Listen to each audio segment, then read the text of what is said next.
sir, who the heck are you? Right, I'm Chris Cluer. I'm a church leader in the city and chairman of Churches Together in Plymouth, which I've done for 5 years now.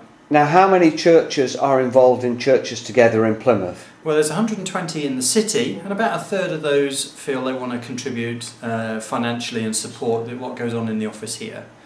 Well, that's quite a lot then, really, isn't it? A third out of 120. Help me with my maths here. So that's about 40 churches? Yeah, something like that. Are they of one particular flavour, or are they all flavours. All flavours. It really goes right the way across. And we get some on the outskirts, on the borders, just out in the countryside, which like to really keep going and keep in touch with what's happening, so they contribute as well. But Chris, why is it then that 2/3 of the churches don't want to get involved with this great initiative? Well, I wouldn't say they don't necessarily want to get involved. That was just talking about who contributes and supports us financially.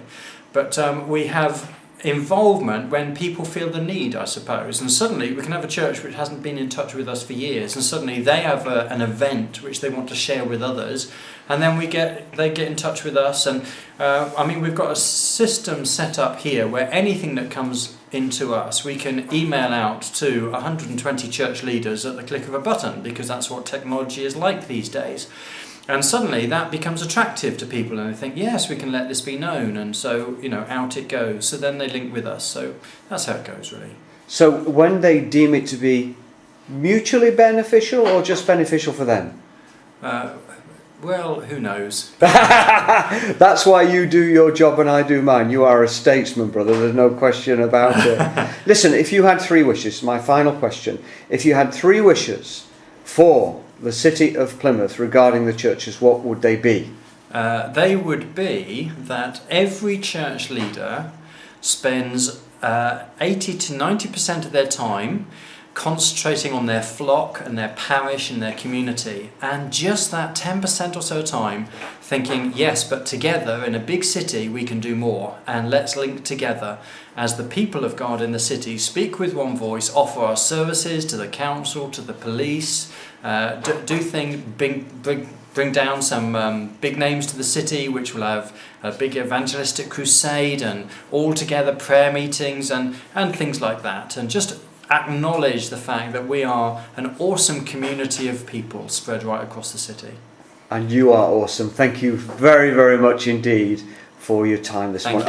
Hang on a minute, before you go, I've just realised that's only one blooming wish. What about the other 2? The other two, well, a slightly warmer office to do this great work from, and Christian bookshop.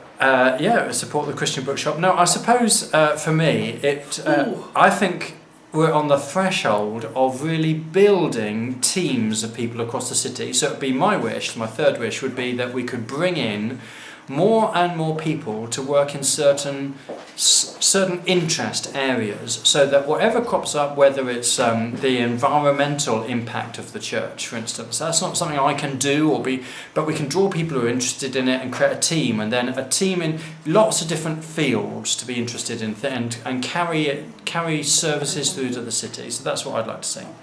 Can I ask you one question there? Because that's the first time I've ever heard anyone say that out loud.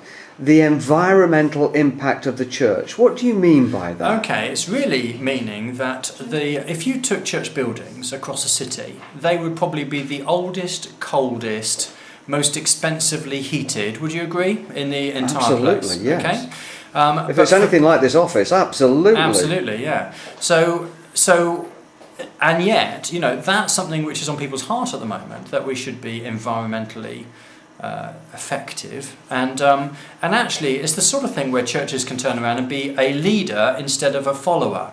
And for instance, we had the vision that if we were to collect together some kind of carbon tax from everybody going on holiday and stick solar panels on the roof of a church and get them free heating, that in turn they could gather up their bills and pay for the next church to have free heating and roll it out across the city, and we could move into the lead instead of back. But there's all sorts of project ideas that you can follow up if you have a team of people ready to plough their furrow and see through their vision. And we can follow vision wherever it arises, and that's broader than one church. We can follow vision across the city in all these different aspects if we raise up teams to do it, and that's one example. That's incredible.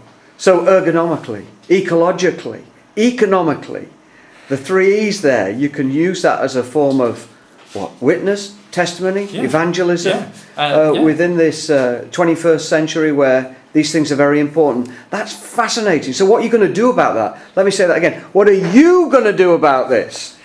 I've pulled together a team of people to look at it. What have you done about it? I'll tell you what, bugger all.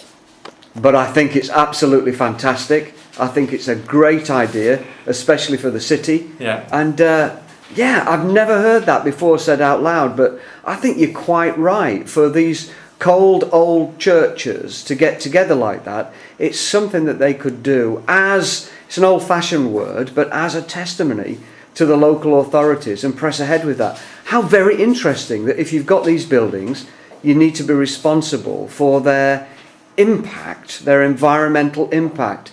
I like that. You like that? I think there's a paper there that needs to be written and a project that needs to be put forward, and I wonder if you're the man for it. I don't think I am the man for it, which is why I need a team. And Roger, you never know, you may be on that team. Or even Robert. God bless you. Indeed. It was Roger that I was talking to on the phone just now. Too many R's. Thank you, and God bless you as well. God bless you. Thank you so much, brother. Thank you. And just as a brief thing, an addendum,